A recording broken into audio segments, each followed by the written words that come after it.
طبعا يا حلوين، لما تكون رموش الست بالمنظر وبالجمال وبالحلاوة وبالشياكة دي، يبقى لازم تقوموا تعملوها حالا حالا. بجد تحفة دايبة دوب. يعني مش عايزة اوصف لكم جمالها وطعمها وحلاوتها. بجد احلى رموش ست. يلا نشوف مقاديرنا ايه. يلا بينا نبتدي بايه يا حلوين. انا معايا مج من المية على النار ومعايا مجين من السكر. ده الشربات بتاعنا. تمام. يبتدي يغلي، وبعد ما يغلي هنحط عصرة ليمون ورشة فانيليا. تمام، لمدة من 7 دقايق ل8 دقايق بس، مش اكتر من كده. يلا بقى نشوف مقاديرنا ايه. معايا ايه يا حلوين؟ المكونات بتاعتنا تمام بتاع رموش الست. انا معايا 2 من الدقيق. انا حاطه اكتر عشان مش عارفه نوع الدقيق ايه هياخد قد ايه معايا. تمام. ومعايا مج الا ربع من دقيق البسبوسه. تمام. ومعايا بيضه وبياض بيضه، ومعايا هنا بيضه دي للدهن في الاخر. تمام. ومعايا نص مج من الزيت النقي، ومعايا نص مج من السكر البودره، وذره ملح، ومعايا البيكنج باودر حاجه بسيطه هنحطها. يلا نشوف هنعمل ايه.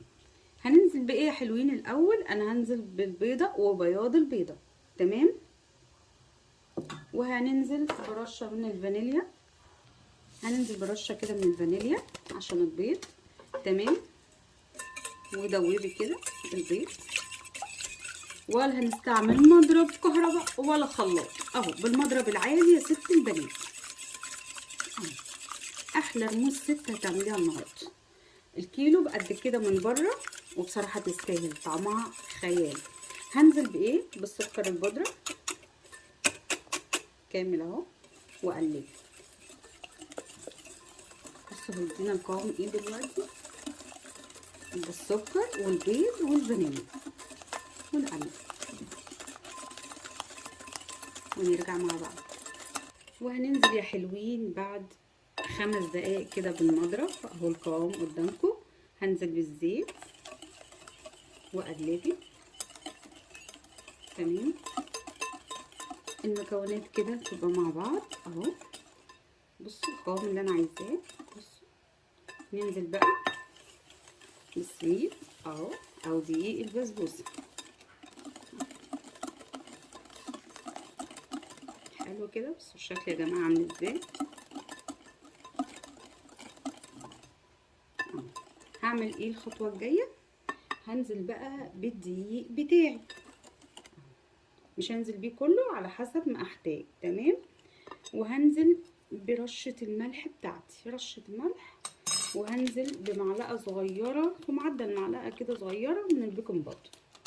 ده كل المكونات بتاعتي اللي انا محتاجاها في رموش الست. بس كده. وعجيني بقى يا ست البنات اهو.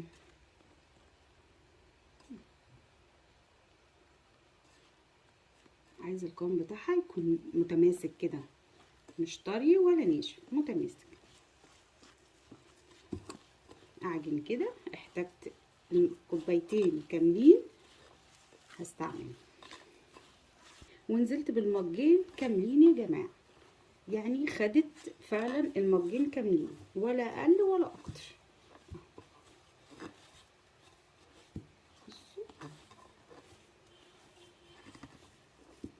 دي العجينه بتاعتي. تمام. ممكن اديها رشه دقيق تاني عشان العجينه لازقه في ايدي، وارجع معاكم. وده القوام يا حلوين اللي انا عايزاه. تمام اهو. ده القوام اللي انا عايزاه. هسيبها كده 5 دقايق ونرجع نشتغل مع بعض.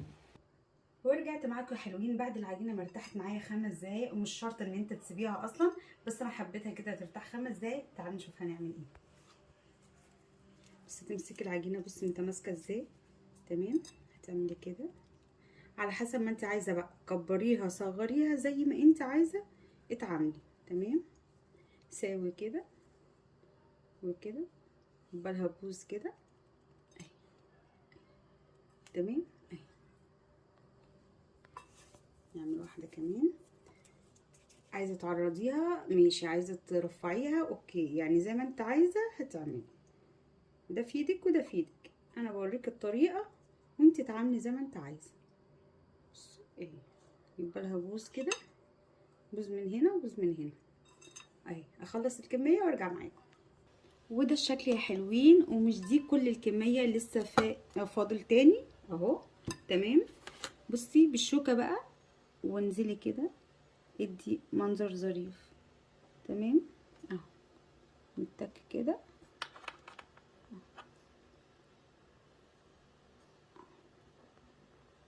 بالشكل ده.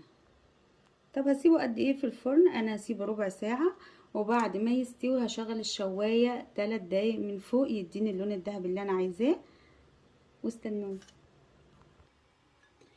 قبل ما نحطها في الفرن يا جماعة نسيت اقول لكم ان احنا لازم بالبيضة اللي موجودة حطينا عليها رشة من الفانيليا وندهن عشان يدينا اللون الذهبي اللي احنا عايزينه بالشكل ده. وحطيها يا ست البنات ربع ساعة في الفرن و3 دقايق الشواية. يلا بينا. وطلع من الفرن حالا يا جماعة. انا عندي الشربات دافي ولسه رموش الست طالعة حالا من الفرن اهو. هنزل بالشربات كده عليها ربع ساعة زي ما اتفقنا و3 دقايق كده وشها يحمر. تحفة. يلا بقى نقدم مع بعض، يلا بينا. ورجعت معاكم يا حلوين. كل الموضوع تلت ساعة نص ساعة بالكتير، كل الموضوع. وعملت من مجين دي بس الكمية اللي حضرتك شايفاها دي. بصوا مجين من الدقيق. في دلوقتي رمضان، كل سنة حضراتكم طيبين. عملت عزومة هتحطيها كده على الترابيزة على السفرة، حاجة تحفة وشياكة. وصدقوني يعني عايزة اقول لكم بجد. بصوا كمان السوا من تحت عامل ازاي بجد يعني.